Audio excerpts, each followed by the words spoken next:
What's up, guys? Welcome to another episode of What the Dealio. I am Siano from Sabre Advisors, Sabre Business Exchange, some other stuff that we'll get into, I'm sure, during this podcast. To the right of me is my co-host, Mike Steinberg.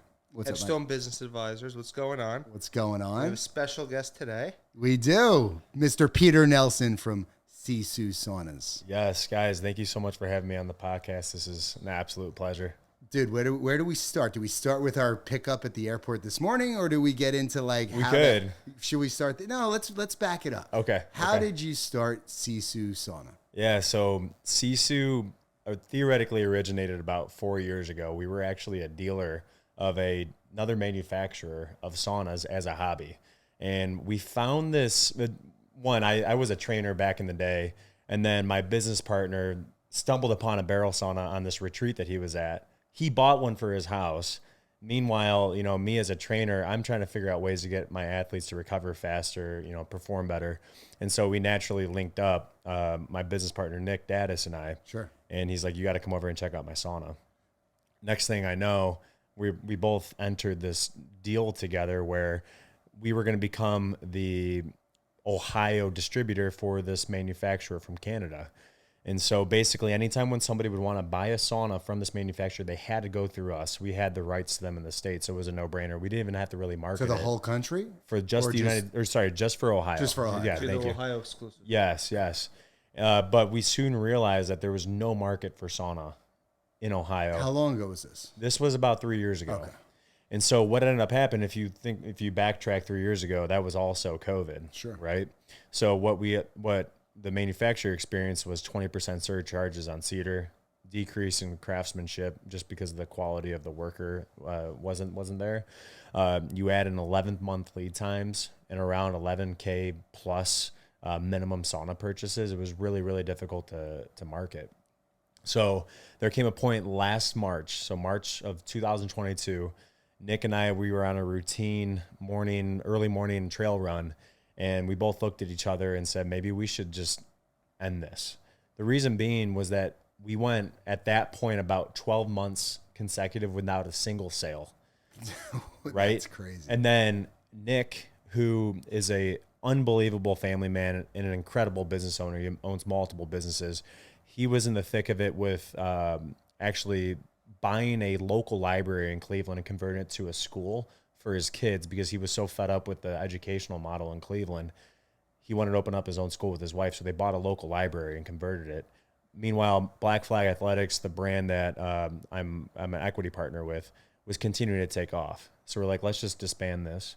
And what was wild was that 10 minutes later on that same run, after making that decision, we were like, wait, let's pull back the curtains a little bit. Why are we having these issues without selling these saunas? And we were able to pinpoint it. We were like, the difference in the catalyst is going to be us going to manufacturing ourselves. Which is not an easy thing to do if you have no idea how to do that, right? And 100%. But between him and I, we're definitely go-getters. We're high trust people as well. So what we knew is that we had to make a couple calls. And we knew right in our backyard, we have some of the best craftsmen in the entire world in the Amish community. Sure. And they're right there on the east side of Cleveland. I live on the west side, about 3 miles from my business partner, Nick. And we so happened to get linked up, who is now our manufacturing team lead, Mark Polari, who is a second-generation Finn. His dad's a first-gen Finn from Finland. He owned a company. This is while we were pitching him on the idea. He's like, whoa. I owned an Amish-made furniture company 5 years ago called SISU Designs. I was like, okay. He's like, dude, sauna was like a way of life for my family. There's saunas all throughout Middlefield that are just built into the homes that we're aware of. Wait, so what does SISU mean? Is that a common, like... Yeah, so for people that don't know what SISU means, Finnish translated to English, it's a concept of perseverance, tenacity, bravery, and grit. So it's this way of life and this lifestyle that Finns embody with whatever they end up doing. Right. So that could be how they approach their family, their faith, their fitness, anything. It's through tenacity, through grit. It's like this. It's the way I like to view SISU is when like perseverance ends, like the amount of perseverance you have is up to here in capacity, that's when SISU starts. Right? It's like the reserves that people need to tap into. And so that's what SISU really means. That's awesome. It's a huge thing. In Finnish, they call it SISU, but when we Americanized it a little bit and just called it SISU. Very cool. So everything just kind of came, all the stars were aligning. Mark was like, I'm 100% in. Let's bring this project to life. So August 1st came of last year, 2022. And up to that point, if you do the math, that's 18 months now consecutive of not a single sauna sale. Talk about SISU. And we just kept, kept going. We kept going, right? And so we hit the market on August 1. And the amount of prep, the amount of time spent outside of, we just had, my wife and I just had our 2-year-old at the time. Black Flags, I'm all engrossed with that. So these are like the late nights, early mornings and stuff. Yeah. And August 1st hits and no sale. August 2, no sale. August 3, no sale. I'm freaking out, dude. I'm like, dude, we just invested a considerable amount of time and resources into this. August 4th hits, we finally got our first sale. And that was huge. And then August. How were you marketing at the time? Like, where were you? Yeah. That's a very frustrating. Yeah. Yeah. Like that is, even in my field, which is more real estate and it takes forever to put a deal together, we have to be super patient, but it's painful. Very painful. Yeah. But to go that long without making one sale is like most people throw in the towel a lot earlier than that. Yeah. And, I would definitely attribute that to my ultra running background and the way I was raised. We'll get into that, right? Running 100 miles at a clip like that. Yeah, but the thing is that August 4th hit, we finally got that sale. Yeah. It was like this unreal moment. It didn't even matter the margin. It didn't matter about the dollar amounts. It was just like, all right, we got some momentum in the sales. Like, what are we going to do about it? And the way that we were marketing starting around like July 1 to July 15th, we finally reintroduced the brand, wiped everything off our Instagram profiles, brand new website, the whole thing. And we had a great photographer create amazing imagery for us, and we were telling a story. Sure. And Eric Hinman, good buddy of mine, I know that you're friends with him now too. Yeah. He was our first ambassador, and I got linked to him through Ice Barrel, through Wyatt Ewing, who's the founder of Ice Barrel. That's a whole nother long story. But anyways, he started posting about his sauna, or I should say about his pending deal with SISU. Right. And so that corresponded with basically like August 4th, he started posting, and all of a sudden we started getting. Wow. And at the same time, we were at the CrossFit Games. And so I was starting to network. People didn't really know who I was until Eric got there. And then Eric was already talking us up, and he's like, oh, you got to meet Pete. He's the sauna guy. And you have to remember, my entire life, I've been like the basketball player, the trainer, the runner. Not the sauna guy. Not the sauna guy. Yeah, to me, you're the sauna guy. Yeah, well, I know. It's crazy. You are definitely the sauna guy. Yeah. And so that week, we had sold 6 saunas. Okay. Right? So you start First week. After August 4th. Yeah, so let's stop there for a second. Yeah. So now let's talk about, this is a business podcast, influencer marketing, right? Yeah. So Eric's influence and his community converted to your first sales, basically. Is that right? So, essentially through his network and 100%. And, his influence. Think about that, right? So Mike and I focus heavily on content creation. When Mike and I first connected, I said to him, I'm like, dude, you got to go all in on content creation. And he literally did from that minute, like dove in. You were doing LinkedIn and stuff, right? LinkedIn, but when you told me, you opened my eyes up. You were like, you got to just get it out there. What you do, it's different. So yeah, I give you a lot of credit. Thank you for that. No, are you kidding me? I mean, but it's bizarre because not every industry understands the power of it. Right. But you being smart enough to connect intentionally with somebody that has your target audience it's amazing how it converted that quickly. It was literally the spark that went from 0 to like, And the crazy part was that he didn't even have his sauna at his house, and he had sold 3 alone without a sauna even at his house. He was just talking about it, or Yes. what was the? And he would just tag us On his actual Instagram page, story. stories. Yeah, stories. Okay. Like, hey, I've got my SISU Sauna coming. We had 250 followers on Instagram at the Yeah, time. yeah. So you start fast forwarding, and we started generating more sales. And, you know, for us, it really wasn't, you know, both of us have good, you know, solid incomes outside of SISU at the time. So we were just like, let's just reinvest everything. Like, let's not touch anything. So for the first few months, we just took the profits and then put it back into the business by doubling down on influencer marketing. Right. And so influencer marketing, I don't necessarily like the term, because honestly, it's like, for us, it's like relationships. Sure. That's what it comes down to. Of course. We want people that align with our values, align with our culture, align with our fit, and people that like actually embrace SISU, like the actual concept, and are people that live that and carry that in their lives. Yeah. So we've been extremely intentional with the people that we partner with. Yeah. And there's a lot of no's that go around where somebody reaches out. We always say within SISU, if we're partnering with somebody, it's either a hell yes or a hell no. Yeah. If it's kind of a yes, it's a hell no. Yeah. If it's a yes, posted that but yesterday. yeah, there you go.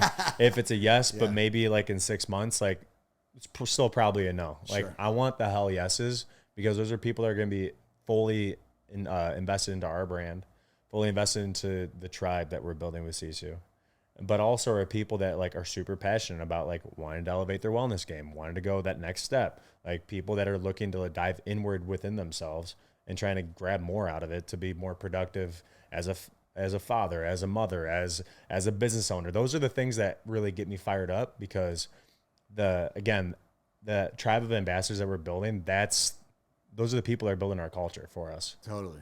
I think that's so important in business, you know, like actually today, creating a community and a culture. It's thrown around so much, obviously, the term community. Yeah. But doing it and saying that you are two very different Very things. different. And every person I know that's connected to you is the same exact way. Everybody has the same DNA.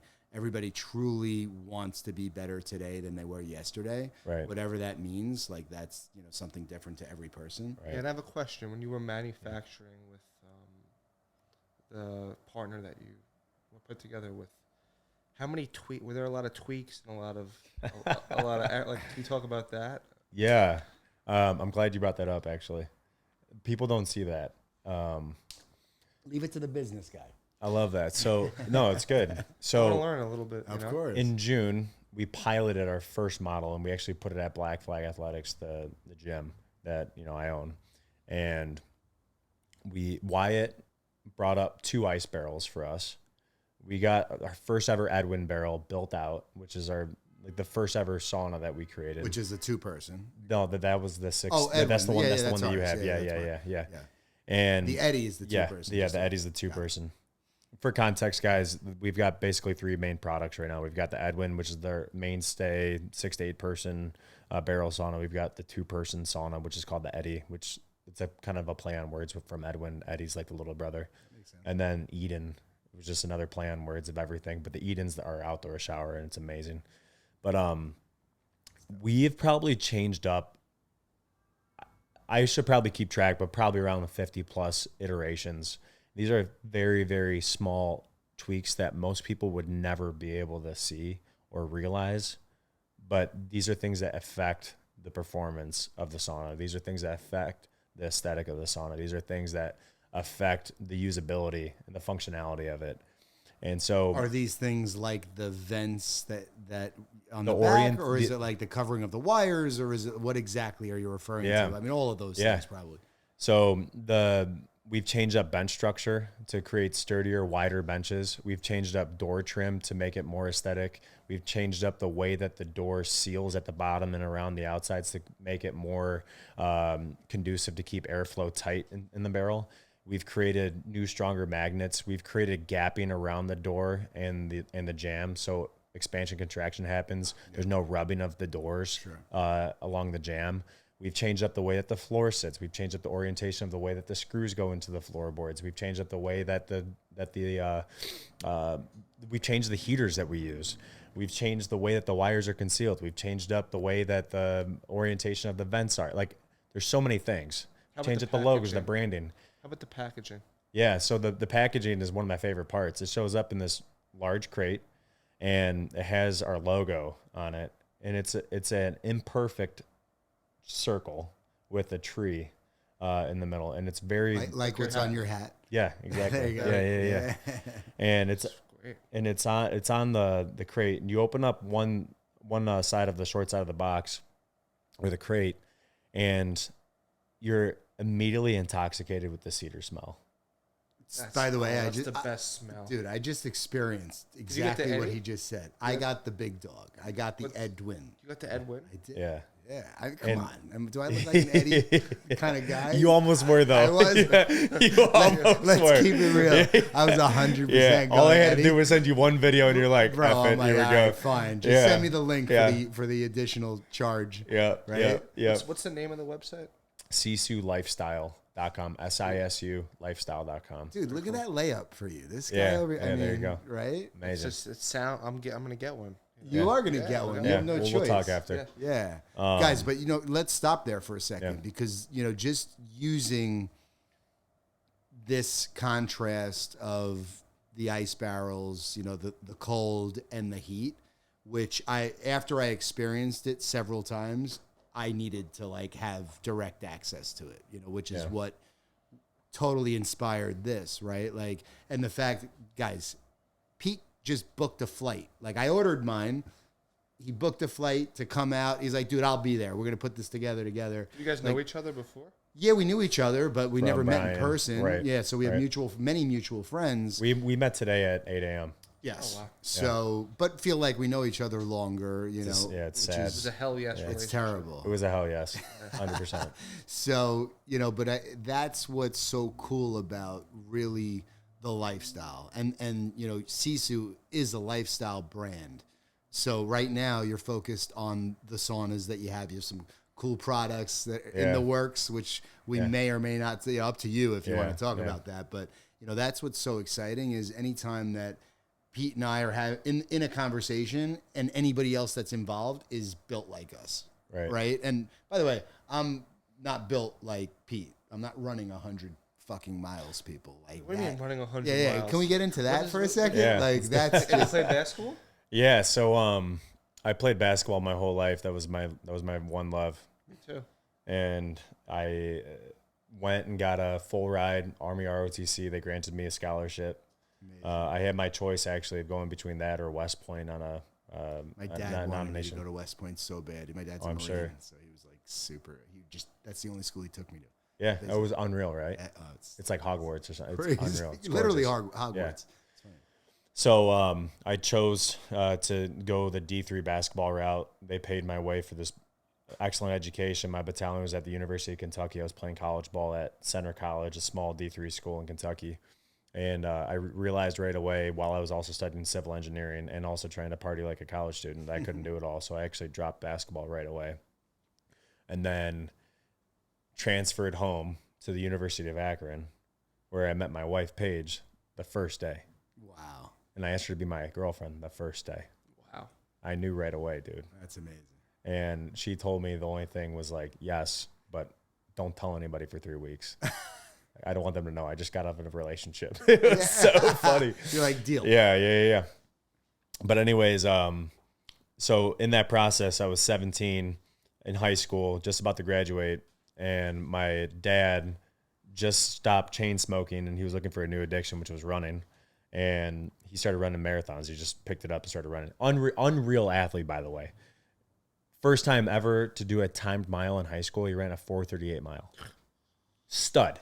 That's crazy. Stud. 4:38. 4:38. I ran like a 4:50. My prime was like 150, but 4:30. Dude, that's unreal too. Yeah. A mile? A mile, yeah. I was a big track guy. Really? That's fast, man. That's fast. Yeah. I mean, so when you factor in that 4:38 is ridiculous. That's crazy. with no training. With no training. Wow. So he always was in good shape, right? So relatively speaking, he was going to be able to just pick it up and go. So if you were to he fast, was in good shape, but he was a smoker. yeah, That's a factor in running. he's a beast though. Think That's about that. Yeah, Yeah, that's right. what I mean. Was he a That's- ball Yeah. player too? What's that? Was he a ball Yeah, player? yeah, it was. I mean, he's a sniper.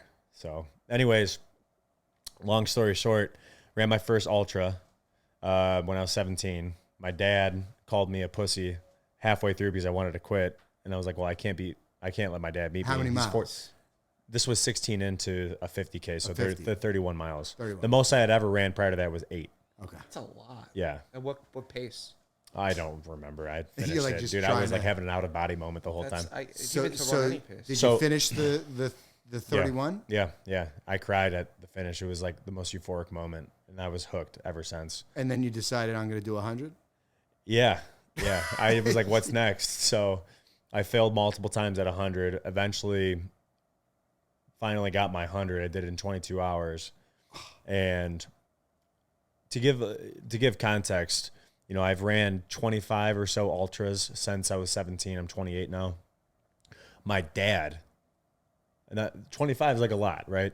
My Yeah. dad, same time frame, has ran 140 marathons or greater of distance since that day that we both ran. What? Yeah. Unreal. That's So, I insane. mean, he's a big motivator of mine. I always say, like, I would love to be half the guy that he is. But he's like my competition. Like, I want to beat him, That's you awesome. know? So it's fun. He's just a big motivator for me. It's 100 miles straight. 100 miles straight. Yeah. Not, 22 not like hours. like I would do like 100 miles in like 2 weeks. No, like straight. Yeah, we're going to do it through the Yeah, night. like, oh, we're just You're gonna not go sleep. run Where- 100 so miles. where would you have like a trail that you like? Yeah, it was on the towpath in Ohio, which is right outside of Akron, right down the chute of Cuyahoga Valley National Park. So it's hills. 50 miles out, 50 miles back. Is it hills or straight? It was a mix.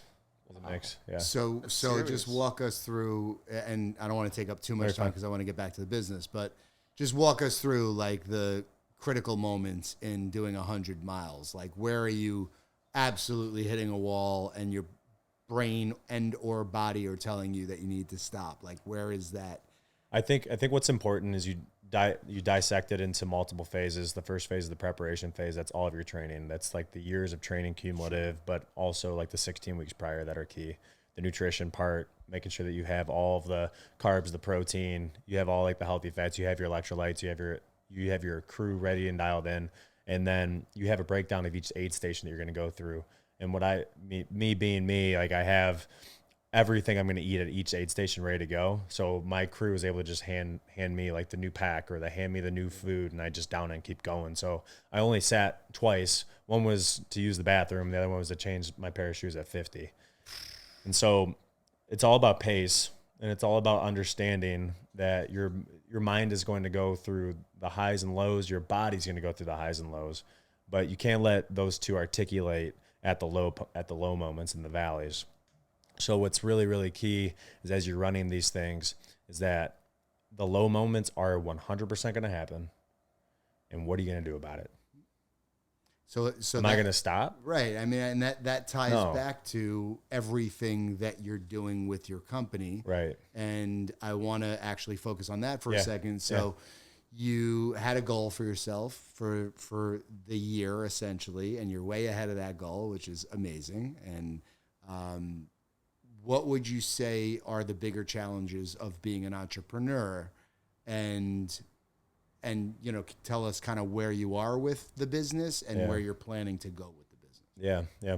So I think right now we are at a point in the business that we're exceeding our original forecasting. We're exceeding our original our budget. You know, like our budgets at the start were lower, but because we've had a massive influx of revenue that was beyond what we could predict, like now we have to articulate new budgets, and we're hiring, and we're doing all these fun things where we're building the tribe, right? Not just from the ambassadors, but also like internally within our actual team that actually touches the product. So right now we are in this phase where, you know, we spend about just shy of 6% of our overall revenue on marketing. And that's it. Yeah. Right. So like we have some wiggle room where we could invest further into that. But at this point in the game, we've only been investing into people that are going to be really, really great fits for the brand from an ambassador side. but we have not touched anything with ad dollars. We've done nothing in SEO. We've done nothing in terms of email flows. Like, these are things that we just need to open up the valves and let them organically happen. Yeah. And that's the next step. Our goal is not to hockey stick this thing. I think a lot of people are like, well, if you could make $10 million right now, like, wouldn't you want to do that? Well, yeah, but at what risk, right? So for us, it's the organic growth side. If we could meticulously and across the plan and listen to our gut, but also back it up by data, make decisions one at a time, not overwhelm the market with a bunch of SKUs, but just start opening up different avenues within the marketing side, bring a SKU into market that'll be new, that'll change up the game for people, and just really cultivate a community around it. I feel really good about that. So that's really the next phase right now, is introducing SKUs, also investing more on the marketing side. We've got a great team. We've just hired on 3 more contractors. It's just been a blessing through and through, but that is the next phase, is finding those two and finding that balance, but also at the same time really relying on our forecasting based off the numbers that we now have to our disposal. It's really, just spending the day with you has been such a pleasure, because like, there are points, Mike, where like the truck makes the delivery, the sauna's coming off the truck. He's just like staring at it, and just like, jumping around. And I'm like videoing him, and he's just like turns to me. He's like, dude, this is still so surreal. Like, it's, he's really living his dream, and it's all coming together. And really, what the best part is the fact that this truly helps people, right? Like, this is, this is our new way of partying. This is like how we enjoy spending time. Yeah. And your product creates community. Like, I'm so excited to be hanging out with my people and inviting new people into the mix that have never experienced it. And like myself, when you do, you just get hooked. You're like, I feel so much better than I did before I discovered this. And I think for me, the way that we do at SISU, we articulate our product as an experience. At the end of the day, the more people that can experience SISU, not just sauna, but dive inward of themselves and just go that next little step, expect more from themselves, go through that barrier, pass perseverance, and enter SISU. That is what it's all about. Yep. It's not the sauna, it's not the shower, it's not the product, it's the experience. And that's what we're building. That's what we're most interested in, because that's what's going to change lives. Amazing. Love that. Yeah. So, all about changing lives. Yeah. Love it. Well, listen, brother, we really appreciate you joining us today thank you. on What's the Dealio. Right on. And spreading the good word about SISU Sauna. Appreciate you guys. Thank you so much. Absolute honor. Thank you, brother. Thanks. Thank you. Appreciate it.